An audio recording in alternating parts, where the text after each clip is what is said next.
J'ai quitté la France quand j'avais 20 ans pour parcourir le monde et j'ai gagné seulement 50 € la première année de mon départ. Et malgré cette situation qui aurait pu en décourager plus d'un, j'ai quand même réussi à visiter près de 50 pays, tout en persévérant et en continuant à gagner ma vie sur Internet. À l'époque, j'ai démissionné d'un poste plutôt bien payé chez Decathlon. En fait, j'étais cadre et je gagnais environ 2500 € net au début de ma vingtaine, donc par mois. Donc c'était quand même une somme assez importante, mais j'ai quand même décidé de tout plaquer pour partir à la découverte du monde. En fait, mon but, c'était de voyager tout en gagnant ma vie sur Internet. À l'époque, en 2011-2012, c'était assez délirant d'imaginer que quelqu'un puisse gagner de l'argent depuis son ordinateur. Ça se faisait pas du tout. Pour vous remettre un petit peu dans le contexte, à l'époque, ça n'existait pas tout ce qui est AirPod par exemple. Pareil pour tout ce qui est montre connectée, l'Apple Watch n'existait pas. Et on était loin de tout ce qui est IA, ChatGPT, voilà, il n'y avait vraiment rien de tout ça. Mais malgré le défi qui m'attendait, le challenge et toutes ces difficultés, surtout de l'époque, j'ai tenté l'expérience. J'ai tout plaqué, j'ai quitté la France au volant de ma Renault Mégane 1. Je suis parti du nord de la France au niveau de Lille et j'ai traversé toute l'Europe, partir à la découverte d'un autre monde, d'une autre culture. Et surtout, je voulais pas être enfermé entre quatre murs de 9h à 17h tous les jours jusqu'à ma retraite, tout simplement. Au fait, moi, c'est Jérémy Delattre, j'ai 36 ans, je suis français, je vis actuellement en Turquie et je suis même devenu directeur de ma propre clinique de greffe de cheveux, Clineva, à Istanbul. Mais avant d'en arriver là, j'ai vécu une expérience assez unique, assez typique que je vais partager avec toi. Celle de mon ancienne vie de nomade digital. Déjà, je vais être honnête avec toi, il y a vraiment une différence entre la réalité du terrain et ce qu'on vous montre sur Internet. Par exemple, je vois souvent sur Instagram des photos de rêves dans des lieux paradisiaques et des gens qui vous disent « je voyage constamment en travaillant 1 ou 2 heures par jour ». Honnêtement, c'est faux, en tout cas pas au début. Moi, quand je me suis lancé, je consacrais énormément de temps à mes business en ligne. C'est pas en faisant rien qu'on va commencer à générer des revenus. Donc moi j'ai commencé en fait avec un blog de voyage qui retraçait un petit peu mon expérience et j'étais également assistant virtuel donc à distance pour un web entrepreneur très connu. Coucou Aurélien si tu regardes la vidéo et c'est vraiment grâce à lui aussi que j'ai sauté le pas et que j'ai pu vivre cette vie de nomade digital. Quand on gagne sa vie sur Internet et qu'on voyage, on est toujours confronté au même problème. En fait, c'est le problème de l'Internet. Il faut toujours avoir une bonne connexion parce que si j'ai pas Internet, je peux pas travailler. Si je peux pas travailler, je gagne pas d'argent. Et si je gagne pas d'argent, difficile de continuer de voyager et de vivre au quotidien. Moi, à chaque fois que j'allais dans un nouveau pays, je me disais « Ah, j'espère que l'Internet, le Wi-Fi de mon hôtel ou de mon auberge de jeunesse sera bon pour que je puisse travailler et que j'ai pas besoin de trouver une solution de repli. Je suis obligé de partir, de trouver un McDonald's ou un Starbucks ou un endroit où il y a Internet pour pouvoir travailler. Ça fait partie de l'aventure de toute façon, donc on est obligé de s'y faire. En Australie, c'est mon premier gros voyage très loin de la France et j'avais pas beaucoup d'argent au début, donc j'allais dans des auberges de jeunesse. Et les auberges de jeunesse, c'est des endroits où il y a des dortoirs où on dort à 2, 4, 10, voire 24. Oui, ça m'est déjà arrivé de dormir dans une grande salle avec 24 lits. Je vous dis pas pour dormir entre les allers-retours, les ronflements, les gens qui écoutent la musique, etc. Enfin bref, je vous passe les détails. Mais dans les auberges, il y a souvent beaucoup de monde et donc le Wi-Fi est très faible en fait. Il est saturé, donc on n'a pas un bon Internet et pour travailler correctement, c'est pas possible. Et donc je m'étais adapté, j'avais fouillé un petit peu les environs pour avoir Internet et je me suis retrouvé dans un parking d'un bâtiment, d'un building dans le centre de la ville parce que j'avais réussi à trouver un réseau Wi-Fi sans mot de passe et l'internet était très bon en plus, c'était assez rapide et donc j'étais en train de travailler, je passais des heures par jour dans ce parking. Donc imaginez un souterrain sans fenêtre, dans l'obscurité. On est loin des photos de rêve sous un cocotier, sous un palmier, au bord de l'eau. Ensuite, il y a aussi la solitude. C'est pas toujours évident. Je peux rester plusieurs jours sans spécialement sociabiliser, on va dire, mais à chaque fois que j'en ai besoin ou que j'en avais besoin, j'avais quand même une facilité pour me faire des amis, c'était assez facile, je pouvais rencontrer des gens facilement. Mais par contre, quand on est timide, quand on n'aime pas vraiment aller à la rencontre des gens, de lancer des discussions, etc., c'est compliqué. Moi j'ai été aidé par le fait d'être souvent dans des auberges de jeunesse, donc en fait on partage des chambres, donc on est toujours amené à un moment donné à discuter, et c'est comme ça qu'on peut se créer, peut-être pas des amitiés, mais faire connaissance avec des gens, et puis avoir des opportunités pour sortir, pour aller dehors, visiter des choses, etc. Et oui, j'ai des amis qui n'ont pas vraiment tenu le coup sur la durée, parce que ils étaient assez timides, ils étaient assez renfermés, donc ça peut aller plusieurs mois, 1 an, 2 ans, mais après à un moment donné, quand on est toujours tout seul, c'est assez pesant. Ouais, il y a ce côté aussi solitude qui est à prendre en compte quand on voyage. Pour ma part, j'ai toujours réussi à en tirer du positif, le fait d'être seul. Je travaillais plus, m'adapter aussi. Par exemple, je travaillais beaucoup la nuit, moi j'étais beaucoup plus productif la nuit, donc j'aimais bien être tranquille pour travailler le soir. Donc la journée, ça me permettait de bouger un peu et de m'offrir l'occasion de rencontrer des gens. Donc voilà, j'avais toujours des interactions sociales. Il faut savoir s'adapter et savoir gérer ce côté solitude quand on bouge tous les 3 jours d'un pays, ou toutes les semaines, ou parfois tous les mois. Quand j'aimais bien un pays, je restais, mais quand j'aimais pas trop, je bougeais. Donc des fois, ça arrivait de bouger très fréquemment, et se faire des amis dans des nouveaux pays à chaque fois, c'est pas toujours très facile.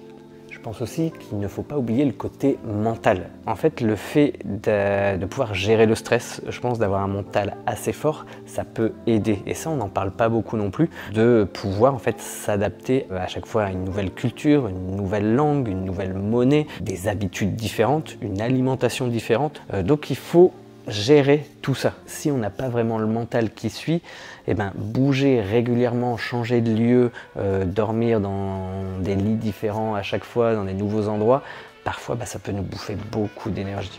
Et s'il y a bien une chose qu'on ne dit pas vraiment quand on veut vivre cette vie de voyage, c'est que la langue, ça change tout.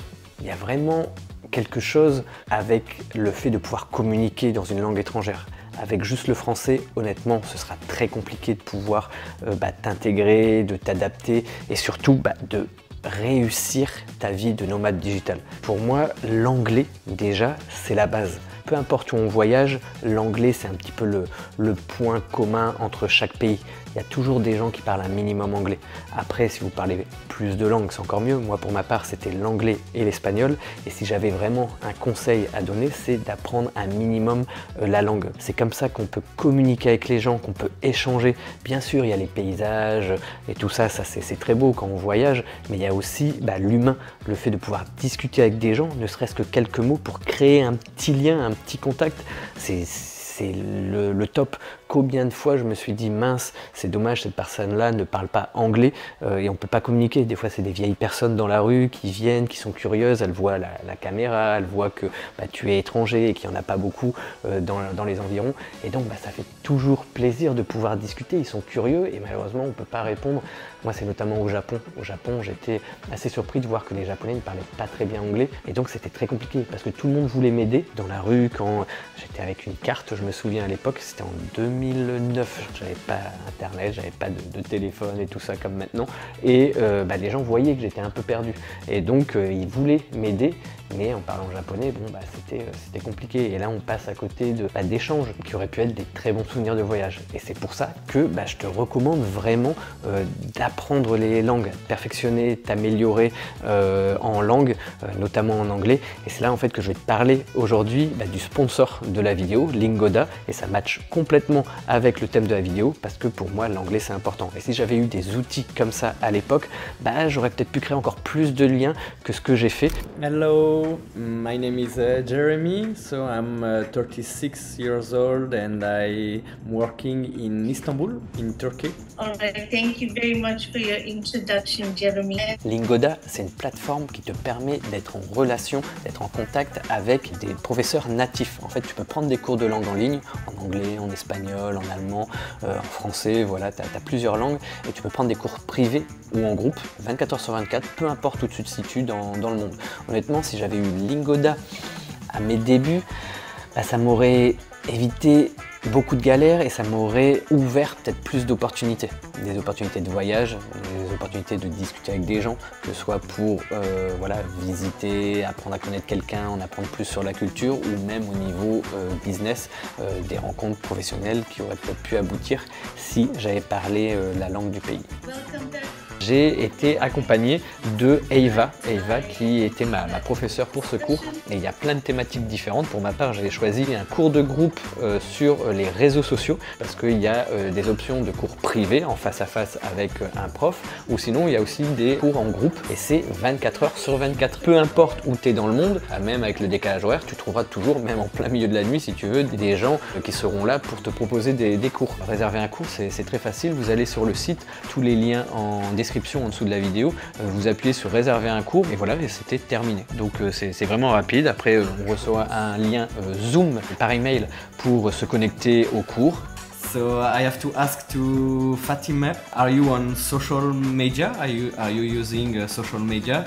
Yes, I have one Facebook account and also Instagram, but Yes, I use only standard social media like Facebook and Instagram. Yeah, so same for me. I'm using usually Instagram and YouTube, but I don't know if YouTube can use it as a social media. I don't know. Il y a un support de cours que vous pouvez lire avant l'heure, comme ça vous pouvez préparer votre cours, ou sinon y aller un peu comme moi. J'aime bien discuter, découvrir et échanger avec les gens, donc voilà, je prépare pas spécialement. Donc et en plus vous parlez avec des gens de votre niveau, donc c'est ça qui est top, et il y a vraiment un prof qui nous corrige en temps réel, et ça c'est très important. Donc voilà, vous avez vraiment des étapes, une progression. Vous pouvez vous améliorer, progresser dans une langue en parlant de sujets que vous appréciez, et c'est toujours appréciable. See you, bye bye. bye bye. Et voyager avec presque rien, ça m'a appris une chose, la débrouillardise.